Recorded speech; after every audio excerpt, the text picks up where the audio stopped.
Fala, galera das Seiteonas! Coloca o fone de ouvido e pegue papel e caneta, porque está começando mais um episódio do podcast Teonas sobre o desafio Nota 1000. Eu sou Larisa.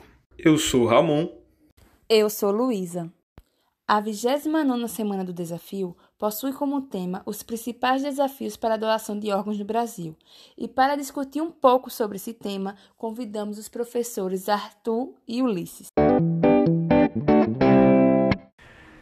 Agradecendo o convite para discutirmos sobre esse tema de máxima importância sobre a doação de órgãos no Brasil e de como isso é visto e aceito pela sociedade. Com a concepção de que meu corpo, minha sociedade.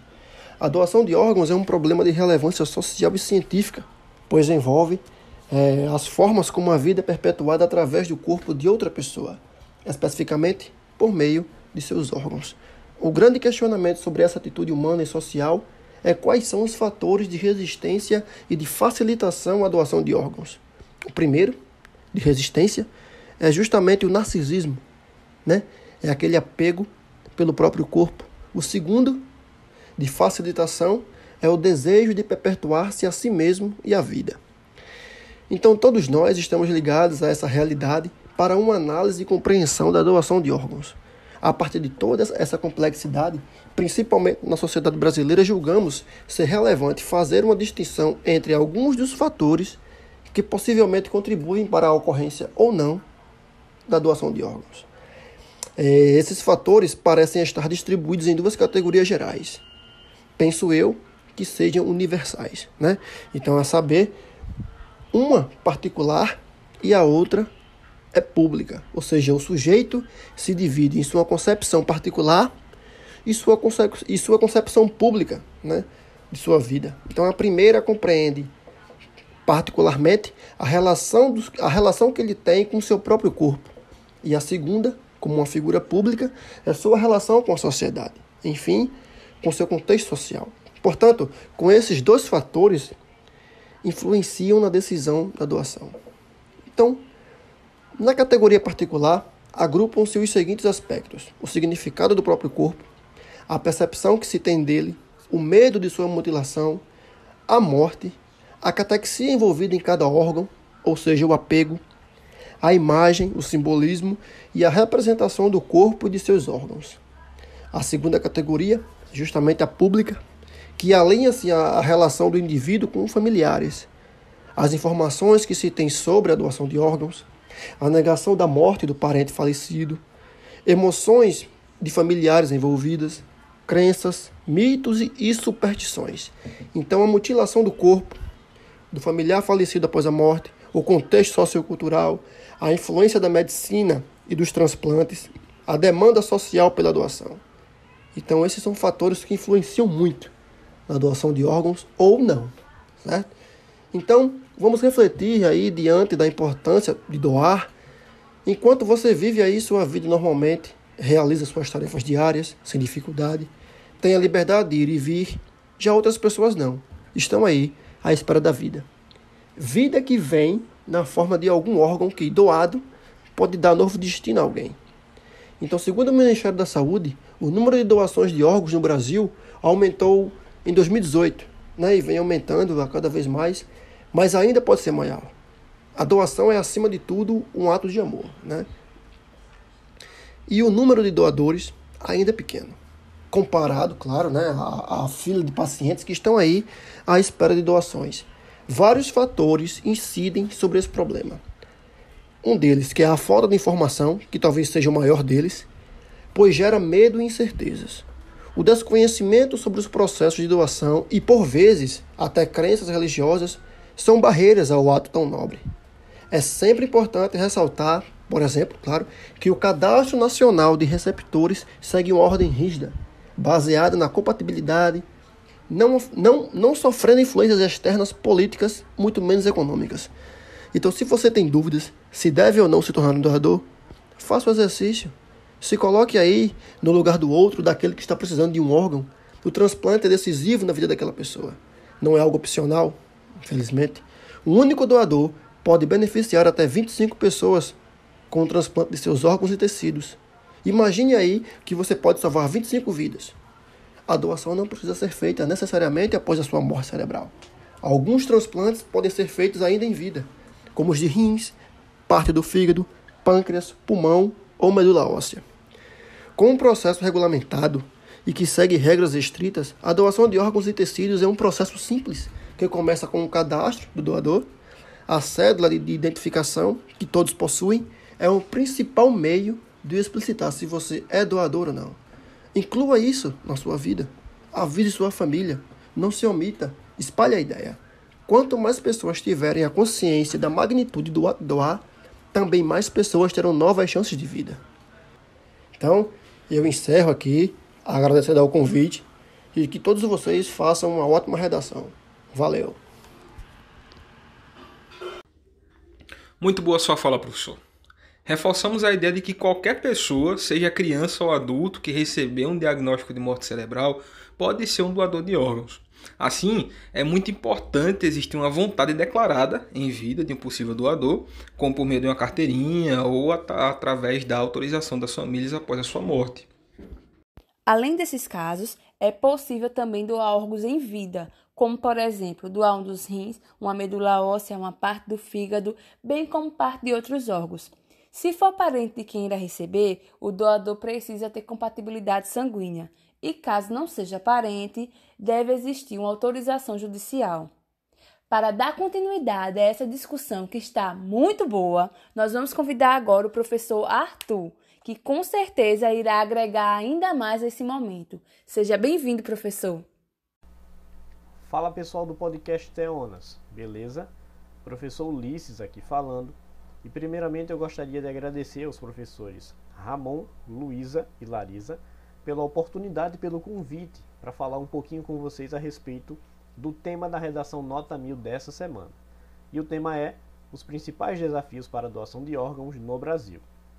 Então nós vamos falar um pouquinho aqui sobre o panorama de doações de órgãos no Brasil e quais são os principais desafios para que essa doação de órgãos no nosso país cresça. Em 2018, segundo o Ministério da Saúde, foram realizados aqui no nosso país cerca de 26.518 transplantes, sendo que desse total, cerca de 8.853 foram dos órgãos sólidos, que são os órgãos que ficam na região do tórax e do abdômen, tá? Então, como exemplo de órgão sólido, nós temos o coração, o fígado, o pâncreas, o pulmão, o rim. Logo após vem o transplante de córnea, que no mesmo ano foram realizados 14.778 e os de medula óssea 2.877. Dentre os órgãos sólidos que eu havia falado anteriormente, o maior índice de transplante foi de rim, com cerca de 6.000 transplantes. Cerca de 96% desses transplantes foram realizados pelo SUS, pelo Sistema Único de Saúde. O orçamento federal destinado para a área, em 2018, foi de cerca de 1,36 bilhão de reais. Mas mesmo assim, os índices ainda foram muito baixos de transplante devido principalmente à fila de espera, que é muito grande, porque a quantidade de doadores é muito pequena. Então, no nosso país, nós temos mais pessoas que precisam do que pessoas que doam. Logo, fica desbalanceado essa questão, né? A Associação Brasileira de Transplantes de Órgãos, publicado também em 2018, publicou dados também em 2018, falando um pouquinho sobre a lista de espera, que contava mais ou menos com 32 mil pessoas. E o órgão mais aguardado era o rim, com um total de 21.962 indivíduos esperando. A córnea vinha logo em segundo lugar, com cerca de 8.574 pacientes na fila de espera. Em 2019, no primeiro trimestre, o Registro Brasileiro de Transplantes e Estatísticas de Transplantes notificou que houve o ingresso de cerca de 7.974 pacientes nessa lista de espera por doação, sendo que desse total, 806 pessoas acabaram falecendo. É um cenário muito complexo, muito difícil, e há necessidade de conscientizar a população sobre a importância da doação, que é fundamental, Então, o panorama de doações do nosso país é um panorama ainda muito distante do ideal, E aí a gente vai ver agora por que isso acontece, quais são os principais desafios e os principais empecilhos para que isso aconteça. O primeiro é a rejeição das famílias em doar. A Associação Brasileira de Transplantes de Órgão, segundo eles, a taxa de recusa de famílias em fazer doação é de cerca de 43% no Brasil. Só que a média mundial é de 25%. Então, no nosso país, nós estamos quase que com o dobro de recusa de famílias para fazer a doação de órgãos. Em janeiro de 2019, foram notificados cerca de 2.722 doadores potenciais, de acordo com o Registro Brasileiro de Transplante e Estatística de Transplante. Desses, foram realizados 1.588 entrevistas com as famílias e houve uma recusa de 621 delas, mais ou menos 39% desse total. Há também os casos em que não há efetivação de doação por alguma contraindicação médica, por morte, por parada cardíaca, enfim. Existem outros fatores, mas a rejeição familiar é um dos principais fatores. A recusa das famílias em efetuar a doação pode ocorrer por vários motivos, como a religião, as suas crenças, a falta de conhecimento sobre o tema e o medo de que o corpo possa sofrer alguma deformação com a retirada do órgão. Mas aí é importante salientar que o velório ele não vai ser prejudicado, não há nenhum tipo de deformação com o corpo. Em caso de transplante de osso, por exemplo, e de córnea, os médicos vão colocar alguma prótese no lugar para que o doador falecido não seja visualmente afetado. Quando é doação de pele, por exemplo, realiza-se os cortes nas costas e com os órgãos internos. As incisões são bem pequenas. Outro motivo pelos quais a doação de órgãos ainda é um desafio é o desconhecimento sobre o assunto. O gesto de doar envolve muita solidariedade. À medida que o órgão cedido vai para uma pessoa que é desconhecida, dependendo de critérios como a gravidade e o tempo de espera. A falta de conhecimento sobre o assunto ele é um dos principais motivos para o baixo índice de doação e para uma fila tão intensa, justamente porque as pessoas que estão esperando são maiores do que as pessoas que querem doar. Por último, mas não menos importante, nós temos a ineficiência do possível órgão doado. E isso acontece muito por causa dos maus hábitos que aquela determinada pessoa teve ao longo da sua vida. Então, essa pessoa muito provavelmente era uma pessoa sedentária, era uma pessoa que não praticava bons hábitos alimentares. Então, isso é extremamente importante para que a saúde do órgão seja mantida e seja conservada. Então, é extremamente importante que a atividade física e a alimentação adequada seja parte do seu dia a dia, porque o seu corpo agradece e a outra pessoa em caso de doação também vai agradecer. Então é isso, minha gente. Um forte abraço e bons estudos. A morte do apresentador Gugu em novembro de 2019 colocou em alta discussão sobre a doação de órgãos e o prolongamento da vida dos inúmeros beneficiados pelo gesto autorizado pela família do artista. Do outro lado, do lado dos recebedores, diversas celebridades já passaram pelo processo de recebimento de órgãos, como a atriz Drica Moraes, que passou por transplante de medula óssea após ser diagnosticada com leucemia, a atriz Cláudia Rodrigues e o ator Reinaldo Giannichini, que receberam células-tronco, e diversos outros famosos que também passaram pelo mesmo processo. E fora do Brasil, a atriz e cantora Selena Gomez também passou por transplante ao receber um rim de uma de suas amigas, o que colaborou com o tratamento da doença lúpus enfrentada por ela.